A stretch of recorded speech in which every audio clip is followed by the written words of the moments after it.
With the memory of Kos still in our minds, we embrace Nisiros, yet another pearl of the Dodecanese.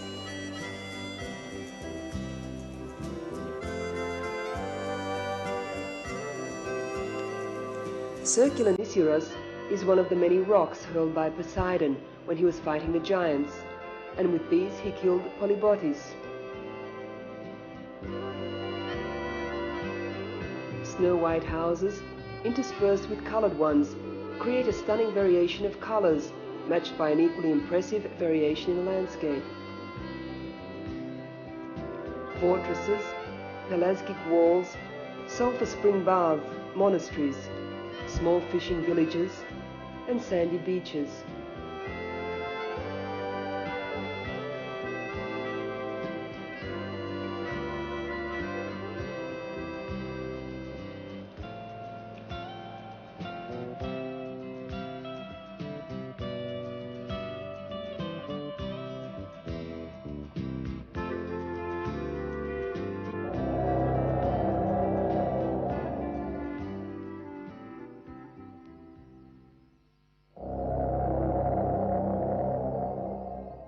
On the Laki Plateau, we come across the immense volcanic crater, which measures 260 meters in diameter and is 30 meters deep.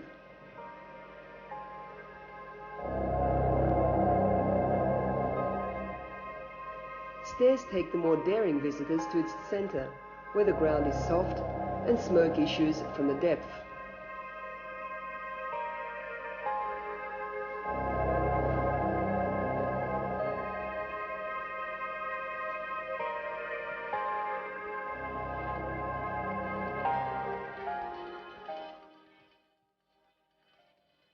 From the magical island of Nisiros, we continue our journey to another peaceful island, Astypalea.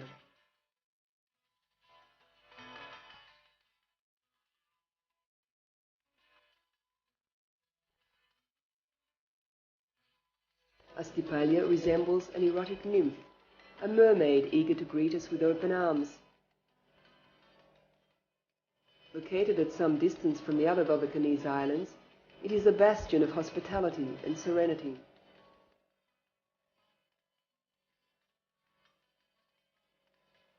Windmills stand sedately where the waves break, and the white houses surrounded with flowers perch on the hillside around a magnificent Venetian fortress.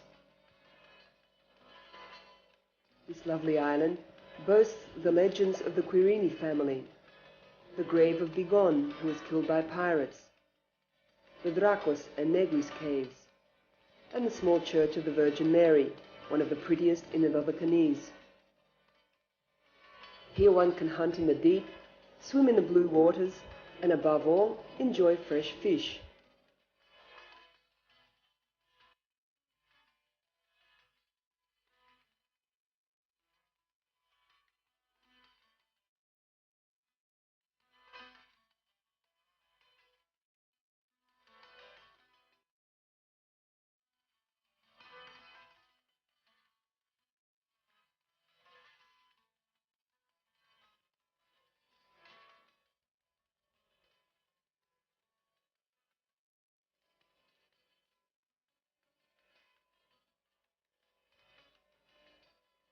sun accompanies us on our journey as we arrive in Tilos, with its pastures, only a handful of inhabitants, and small taverns.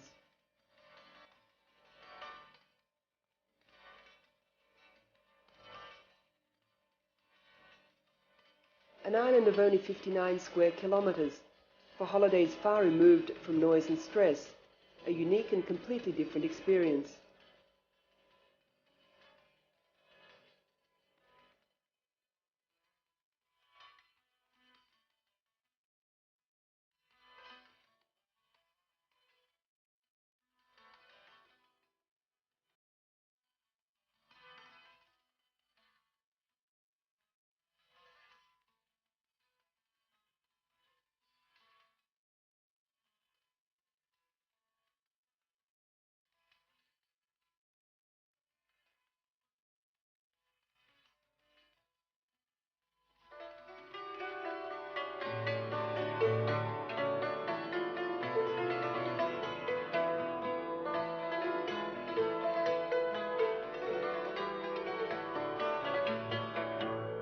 Halki also offers quiet holidays with its marvelous beaches and fresh fish.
The features of the village is the Byzantine church of Saint Sophia.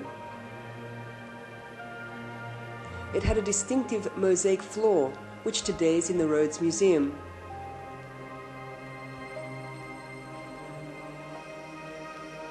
On the road to the village of Vaberi, the ruins were found of an early Christian church, Saint Fotini, built in the 5th to the 6th century AD. Vaberi, the administrative centre of the island from the 18th century to 1892. The island's cathedral is preserved here, together with traditional houses.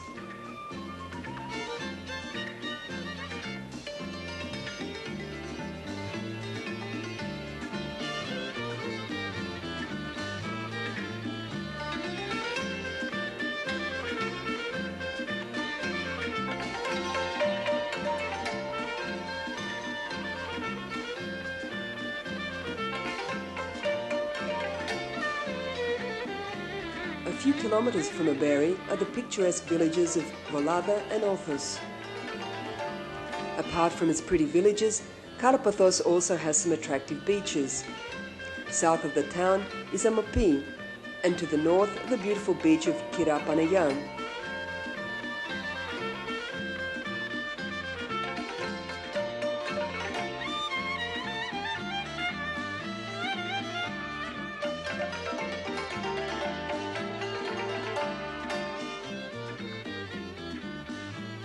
Lefkos, a small port in the northwest of the island.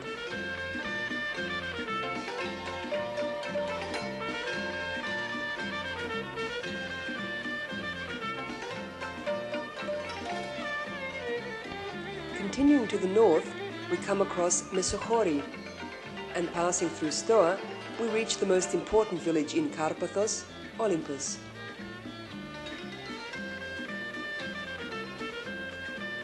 Here the villagers speak their own dialect, full of Doric elements, and keep centuries-old customs alive.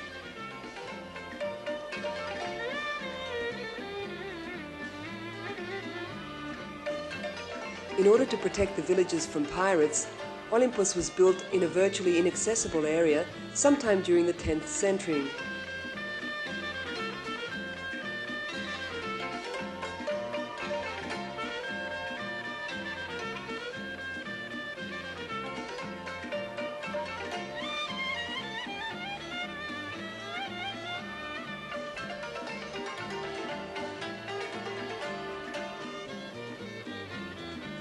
Another traditional village is Viafani, which is the island's second port.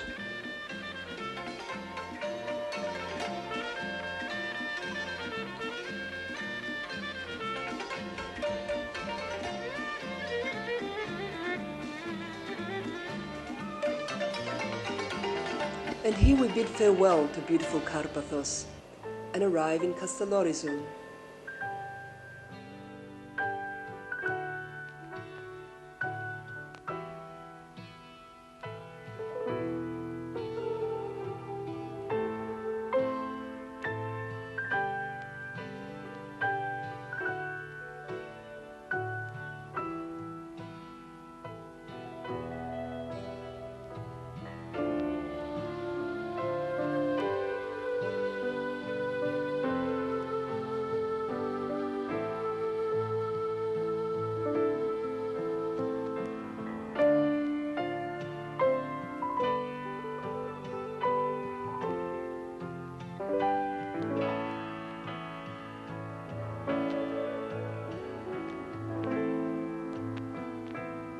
Here where Europe ends and Asia begins, where two continents and two civilizations intermingle, is Castellorizo.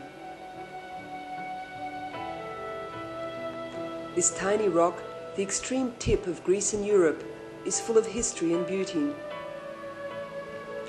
And this means that one Greek stone is worth more than an entire continent, because here civilization and democracy were born. Castellorizo, a landmark and an entire world, a proud, noble world.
Rhodes, the heart of the Dodecanese, has for many years been one of the major tourist centres of the Mediterranean.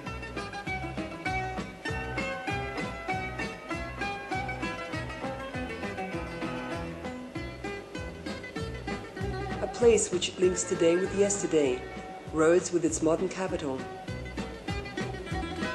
Rhodes with its medieval city and the marks of its ancient history.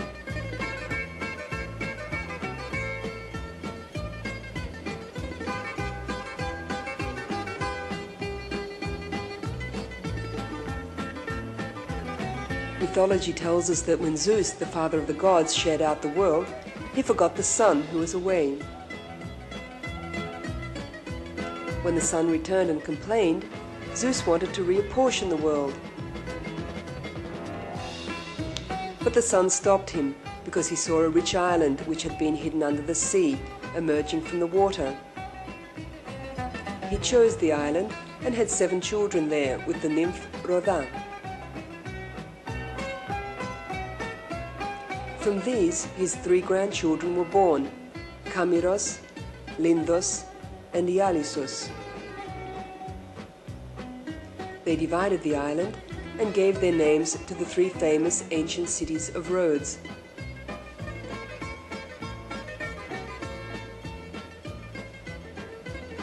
Lindos was prosperous from as far back as the 6th century BC, and the magnificent Acropolis is witness to its great history.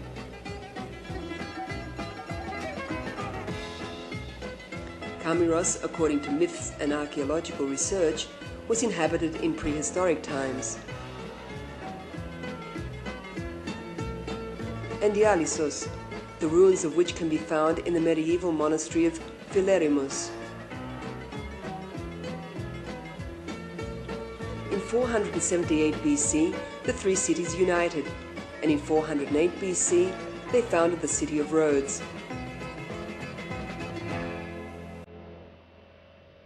The period which left its permanent mark on the city was the capture of Rhodes in 1309 by the Knights of St. John, who held it for 2 centuries. The medieval city was protected by a strong and impressive wall.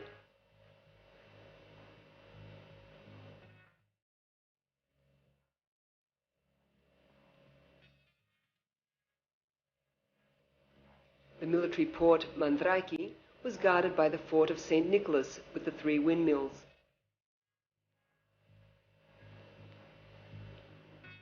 When the Italians passed through the island, Mandraki took on a strange character. Its buildings were constructed in a variety of styles, combining Venetian, Gothic, and Arab elements. Originally the Church of St. John, this is now the Church of the Annunciation, built in 1925.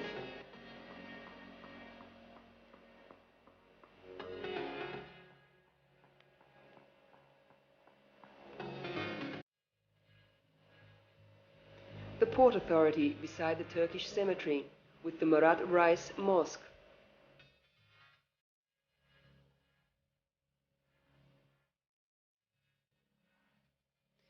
The administrative offices.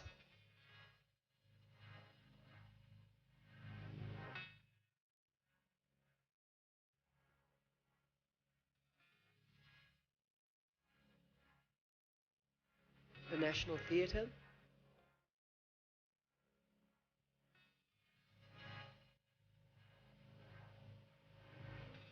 The Post Office. However, the Old Town is of major interest to visitors. Today people from all over the world meet here, exploring the small stores with their colourful variety of souvenirs, sandals, handcrafts and textiles.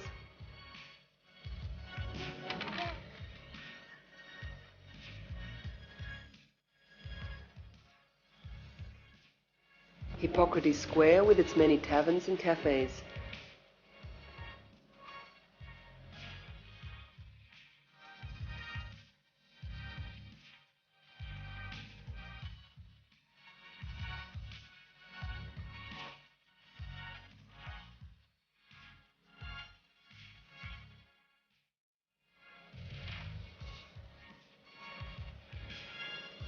The Square of Jewish Martyrs.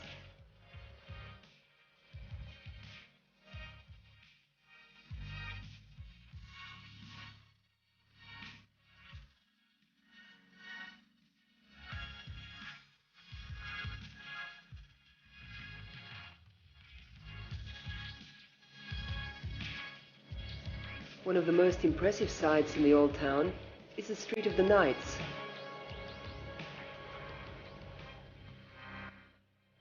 Going up the street, we see the distinctive buildings of the knights, the inns of various languages, which constitute a perfect example of Gothic architecture as it had developed in Provence, Spain, and Italy.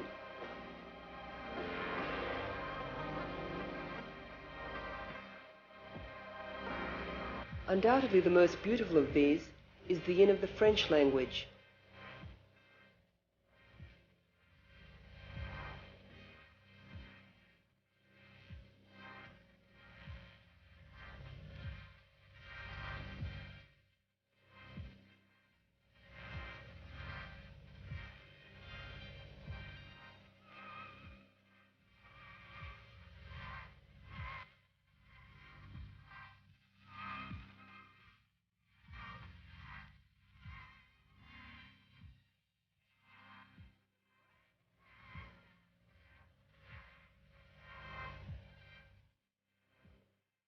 After the French chapel of the Virgin Mary, we reach the inn of the language of Provence.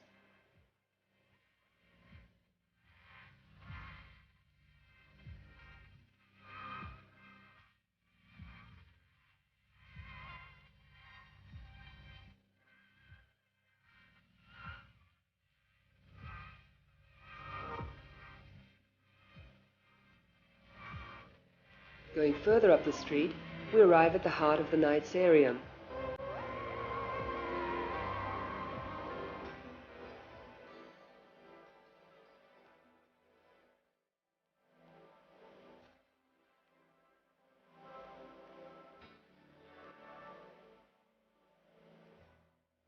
The Palace of the Grand Masters.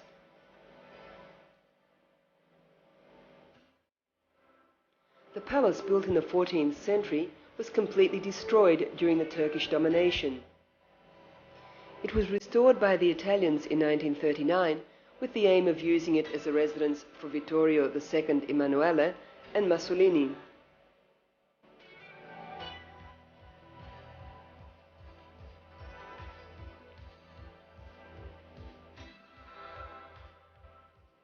Today the palace functions as a museum.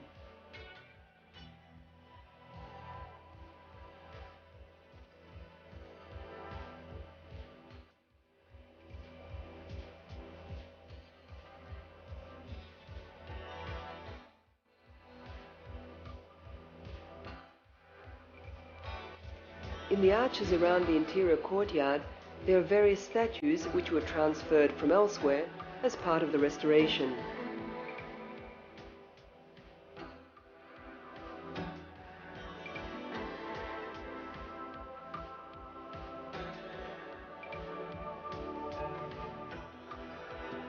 On the ground floor is the Catholic Church of the Virgin Mary.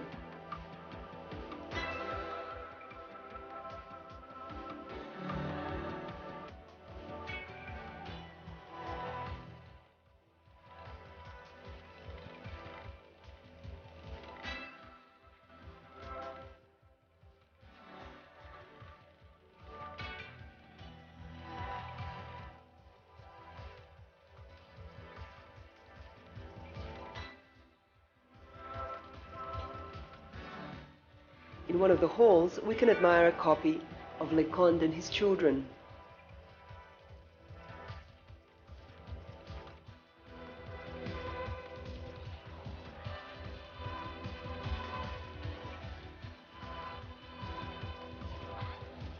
Most of the mosaics decorating the floors have been brought from Kos and are from the Roman and early Christian period.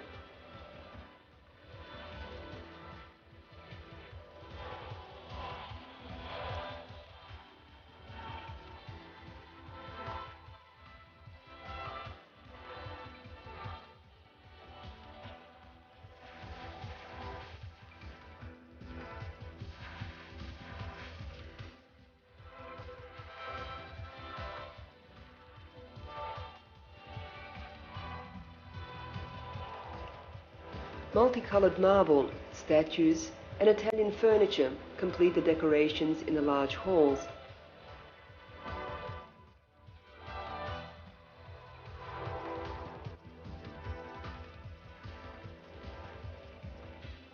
knights came to Rhodes, apart from the city palace, they built fortresses throughout the island. Southeast of Rhodes town is the Critinias fortress, constructed on an imposing rock.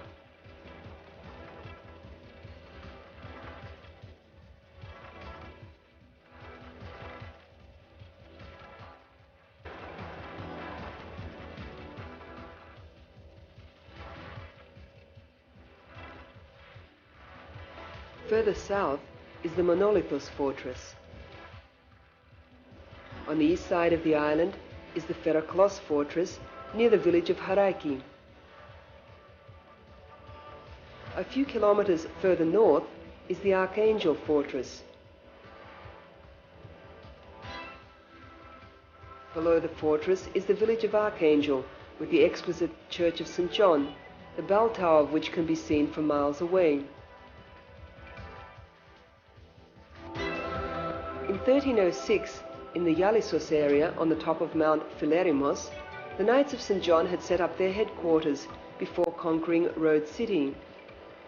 Today there are the remains of ancient monuments and the beautiful monastery built by the Italians in the place of the Knights' monastery.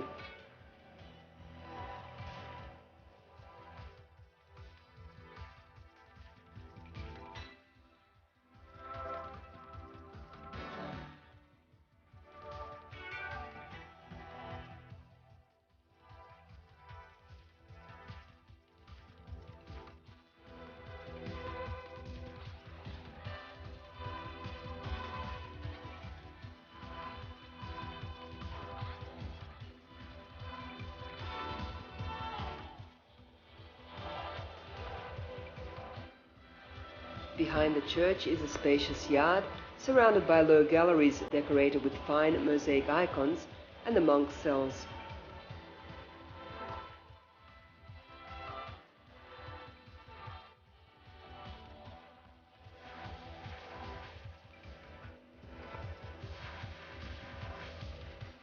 From the ruins of ancient Ialissos, we move on to another place with ancient history, Kamiros.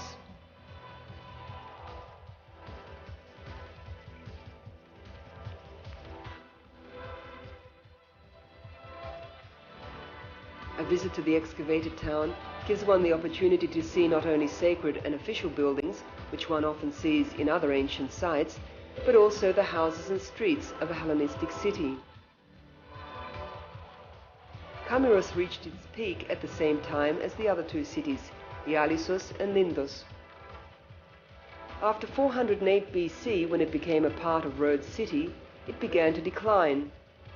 Life in the city continued up to the early Christian period, when at some point it completely died out. On a rock 116 meters high is the Lindos Acropolis, with its ancient Byzantine and medieval monuments.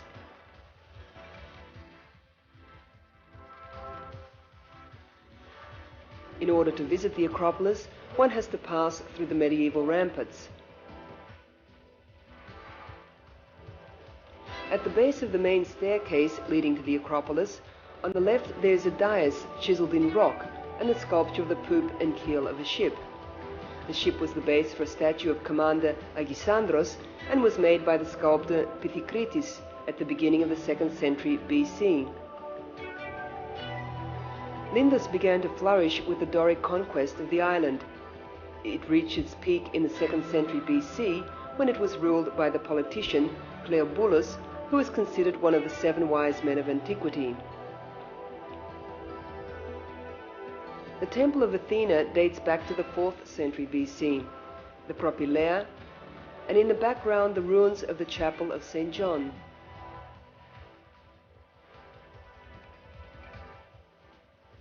Visitors touch the columns with respect and curiosity, aware of their uniqueness. They feel the ancient civilization which we must all protect, because a world without tradition is an empty world.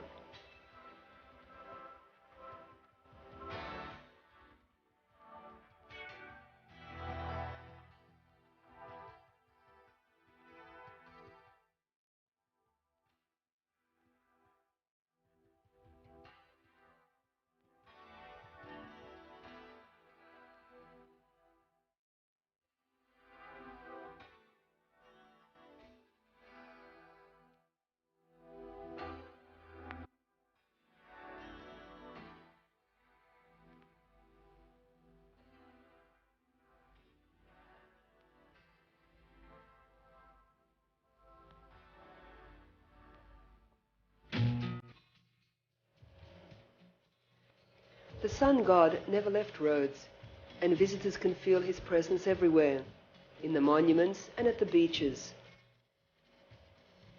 And feelings are awakened, hungry for romantic moments beside the waves, or for games with the sea.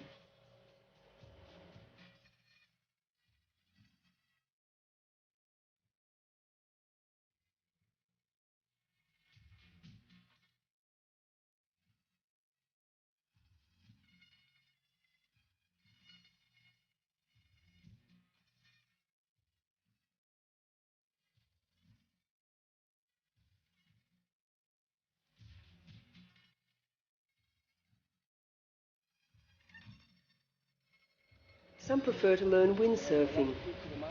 The opposite from the line. Cross your hand. This leg straight.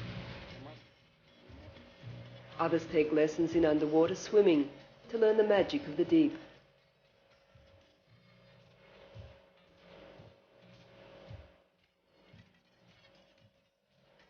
The first steps are taken.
Some prefer to enjoy the waves, others the hot sun,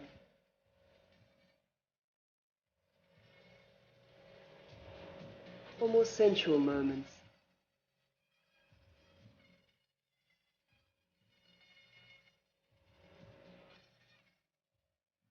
While others prefer an excursion to the Volcanes islands we visited, or to the nearby magical island of Simi.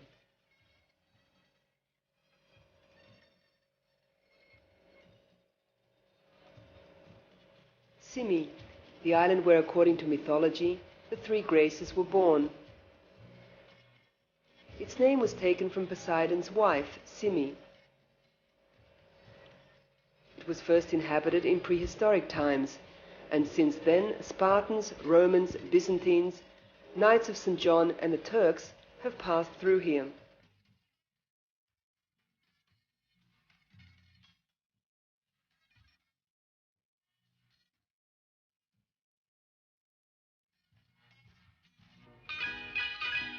For many years, the Simians were well known as shipbuilders, fishermen, and sponge gatherers.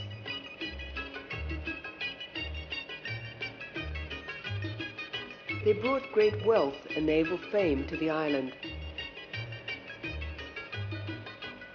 The town of Simi is built on the north side of the island and contains a number of impressive neoclassical homes and pretty churches. There are also a lot of ancient ruins, most of which were destroyed during bombing of the island in the Second World War. Nowadays, one can enjoy the wonderful beaches and fresh fish. Leaving the island, visitors can take with them as souvenirs sponges, for which Simi is as famous as Kalymos.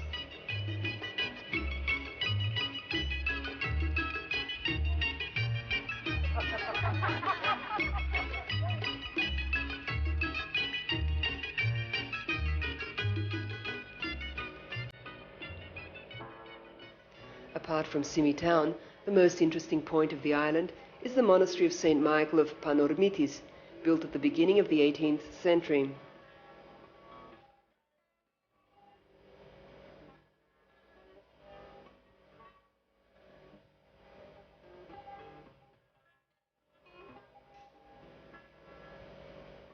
Inside the church, one can admire the wood-carved icon screen, Byzantine icons and frescoes.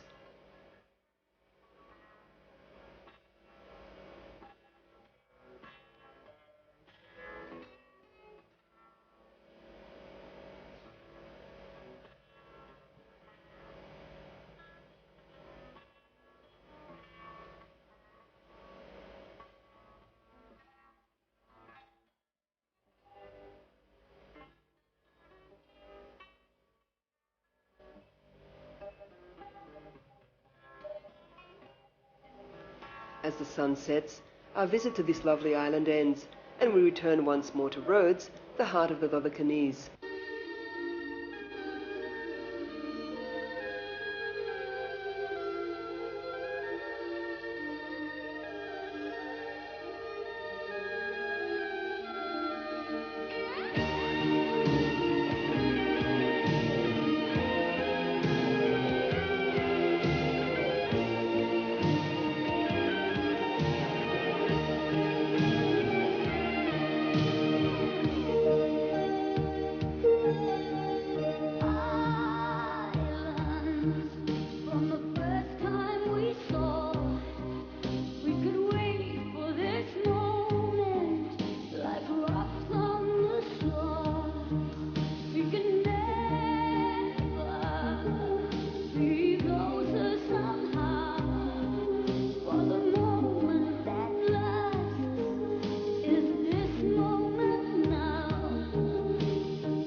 night envelops the city.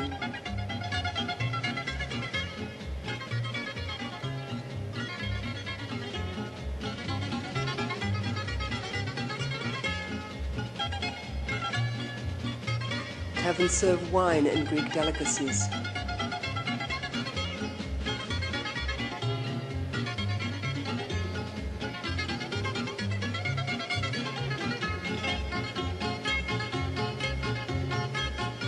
And the fun begins at bars, discos and bouzouki nightclubs until the morning.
With the new day, the search for new adventures, excursions to the beaches and pretty valleys of the island.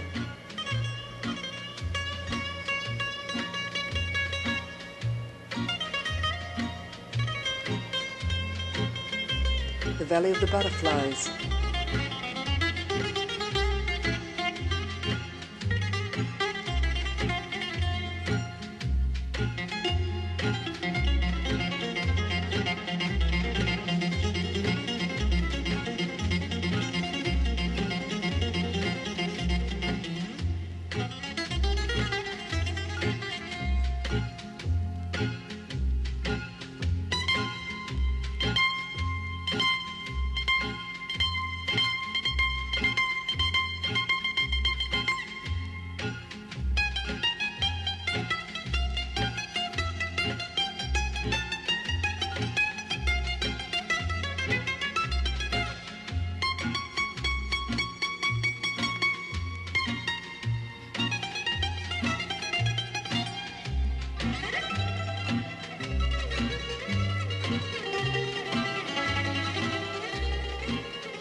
The Seven Springs, another paradise.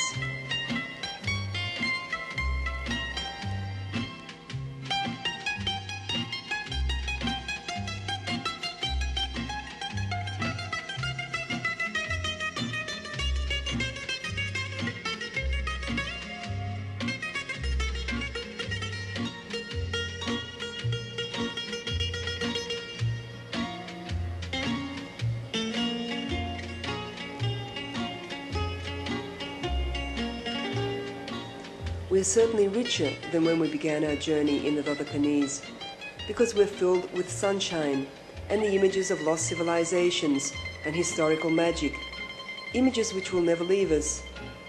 The Dodecanese, a piece of Greece, the country which wins the hearts of visitors because it generously welcomes them, because the Greeks know how to embrace time and transform it into song and dance.